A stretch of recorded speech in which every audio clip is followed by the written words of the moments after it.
All right, so here we are, and it looks like Irvin has the first one, the DoD certification. Yeah, I saw this the other day. I was like, oh, this is interesting. They're finally turning stuff around. So they sounds like for all their contractors starting in 2026, you have to meet their maturity model. 2026. Yeah, Oh, I didn't notice that part. Okay. yeah. But, So they're getting but the word out now so that everybody can start figuring out where they are in that pyramid.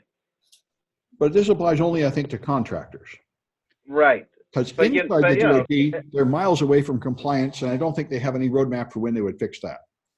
right, right. But this, to me, I see this more like the how the UC system says, hey, we want the A through G, and so everybody just follows the A through G just because it's the UC. Yeah, well, I mean, I'm all for this. The whole security community used to be frustrated by compliance, but I'm more and more on board with it. Yeah. Okay. So it's good to know, and I'm pretty sure that people who even aren't contractors, they'll start following this too. Yeah, yeah. Well, it looks like you could at least evaluate what level you're at, and Mm-hmm. then they could make decisions based on what level you're at. I know customers would like this. If you could buy appliances at home and have some number for how secure it is, I think people would like to know that. Yeah, Right. like Energy Star ratings, kind of. That would be a good Yeah. idea. Yeah, This product is level 3. Okay. yeah, yeah. All right. And so this is awesome. The news this morning, I've been watching this. This is hilarious. So the Democrats have no idea who won because they got an app which is connected to the Pete Buttigieg campaign. And mysteriously, Pete Buttigieg is the only one that claims to know the answers, but the app totally did not work. And so people didn't know how to download it. They didn't know how to use it. So a couple days before the caucus, they said, oh, you should just phone in your answers. But they didn't have enough phone line, so they couldn't get through.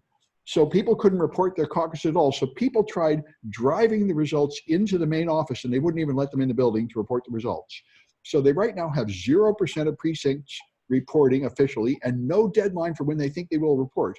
And each campaign is like declaring victory or something. And so Travis, we know, found out a lot of this. The app was made by Shadow, which has ties to Pete Buttigieg, and he found that Pete Buttigieg's campaign guy is tweeting out the results of individual precincts. So we can see the actual worksheet. And when I saw this, I had my own theory. So here's the number of people, 5 for Biden, 12 for Pete, and so on. But they don't get to report those numbers. They have to do this mind-bending calculation and calculate these weird numbers and turn in all that garbage. And a bunch of these are like crossed out and recalculated or left blank because people can't figure out what's going on here. So obviously they don't know what to put on the form. And they said people couldn't understand this or know what to do. And then I took a look, and the app has a bunch. The experts all say this is ridiculous. They didn't audit the app. They should never be using a web app, a phone app for important things like this anyway. And I just tried to check their API this morning. I just ran it through Burp, and the first thing I saw was an open redirect right here.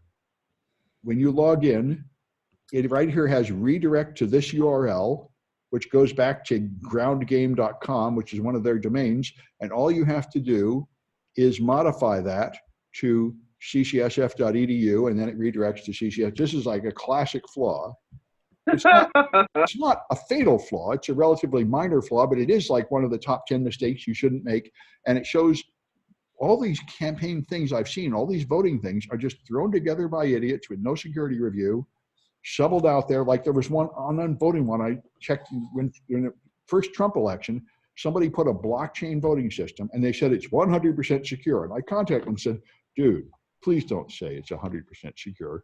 Do you have any security staff? They said, oh yes, it's 100% secure. And I said, what's the name of your security staff? And then they wouldn't talk to me anymore. Mm-hmm. Dude, if you had any security professional, they would tell you, never say you're 100% secure. And they just have they're so, it's the Dunning-Kruger effect. They're so dumb, they don't even know how dumb they are. Anyway, so it's a kind of hilarious meltdown to watch, and Trump is making hay on it. I think the lesson is the only Democrat that has any chance of beating Trump is Bloomberg. All the rest of them are just mired in stupidity. They're the F troop. Anyway, we'll see what comes of it all, but they just don't seem to have any idea what they're doing at the national level or the Iowa level. It just seems to be a bunch of idiots. It was last year, Microsoft did it, and it worked. So why couldn't they get somebody somebody competent to provide the technology. Anyway. No, it was like this when they rolled out Obamacare, actually, because nobody could get on the websites where you were supposed to enroll, and calling the hotline was a disaster. I know because I tried. So I think this is pretty par for the course when it comes to government and technology, because essentially you have people making the decisions that don't understand the technology at its core anyway. So then they make poor decisions, and then they outsource it to these like fly-by-night contractors that they have no way of vetting properly because they don't know what to look for. Isn't there some big tech company that's willing to say we support Democrats, like Cisco or something, and then donate them something that works? It's amazing. Anyway. All right, this one is awesome. This one with the 99 phones. Yeah, so that was this was kind of my favorite story of the week, really, because this guy totally fooled Google Maps by towing a wagon full of iPhones around Berlin and simulating a traffic jam, which I thought was kind of brilliant and great.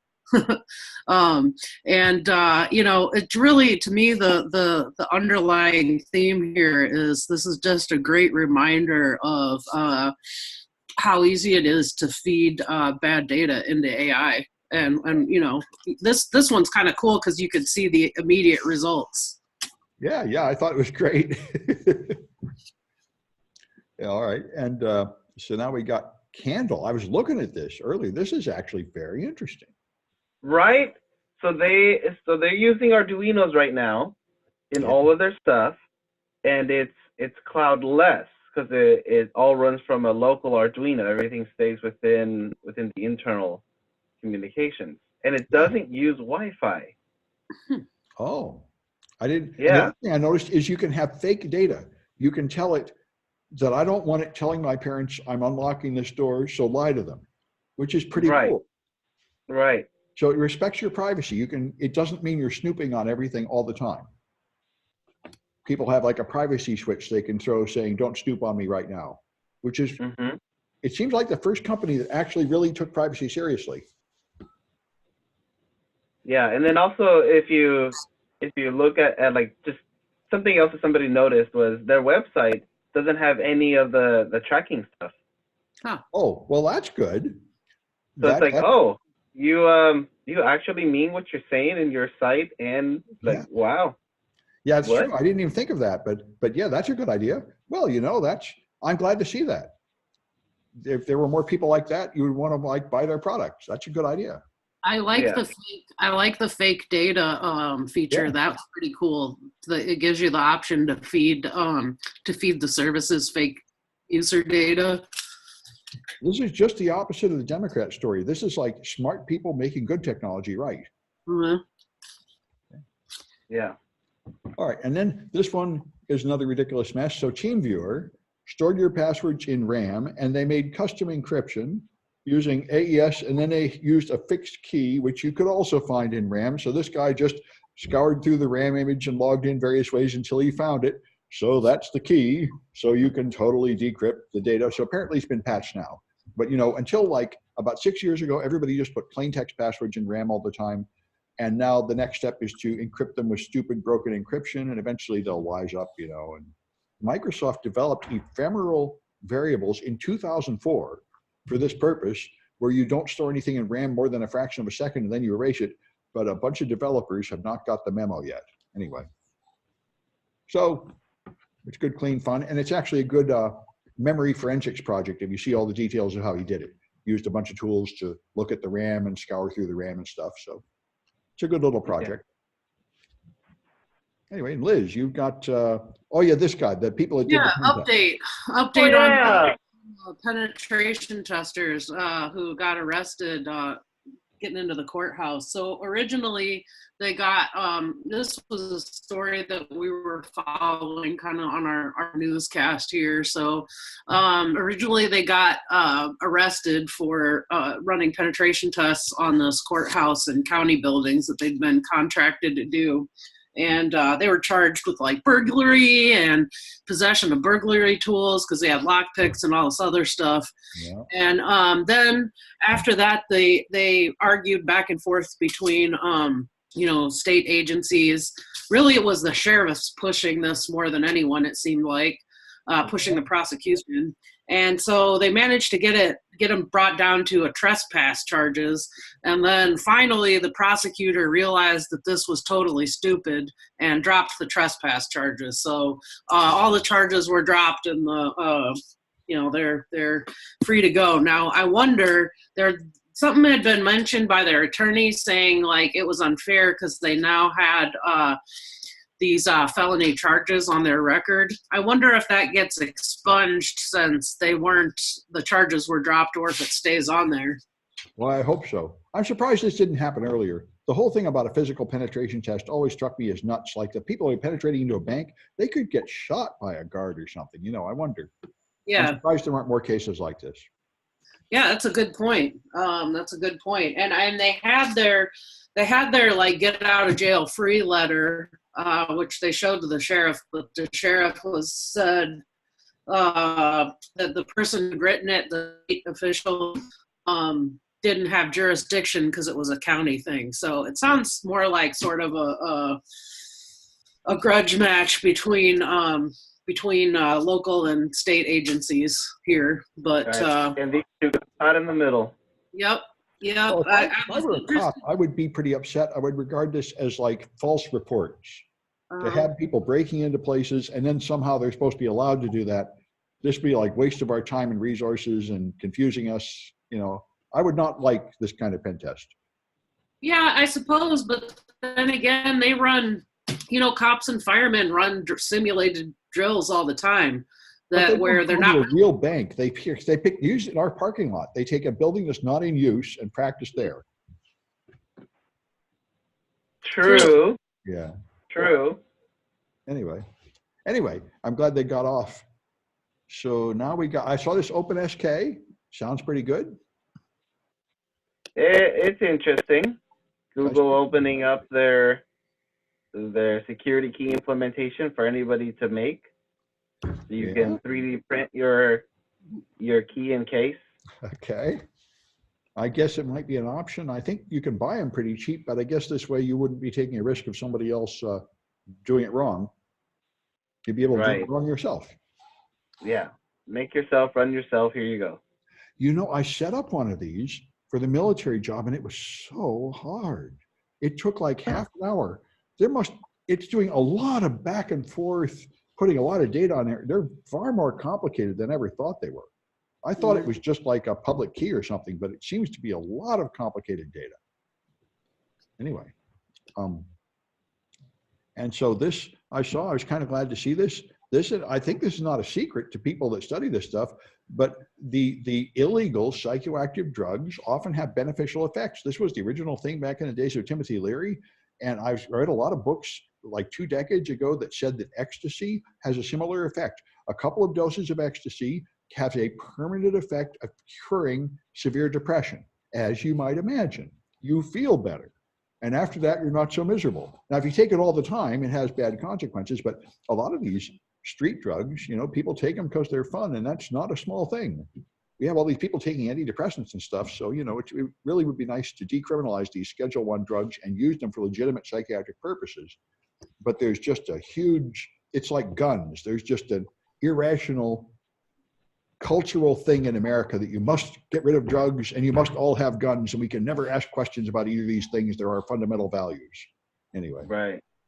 I think the other problem is that it's been really hard for them to conduct and report on these studies, because a lot of the times with these controlled substances, even with marijuana, I think that though it's legal in several states, it's still not studied adequately because of federal funding issues and legal issues. So it'd be nice to at least have some reasonable data on what these drugs do and how they work, which I feel like we are still in the nascent stages of that.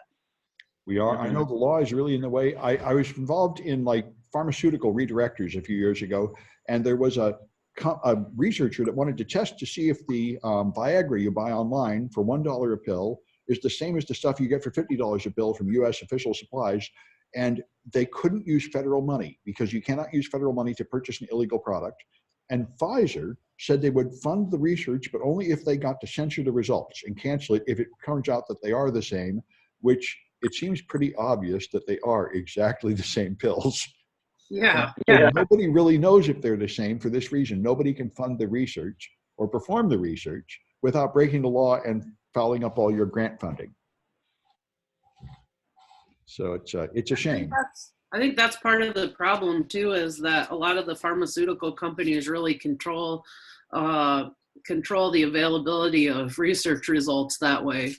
Yeah. By and I've heard this before from people who are doing postdoc work and conducting these studies, where they'll basically be pressured to get a certain result, and if they don't come up with that result, they're told they're not going to have any funding. Yeah. Which I think is really messed up.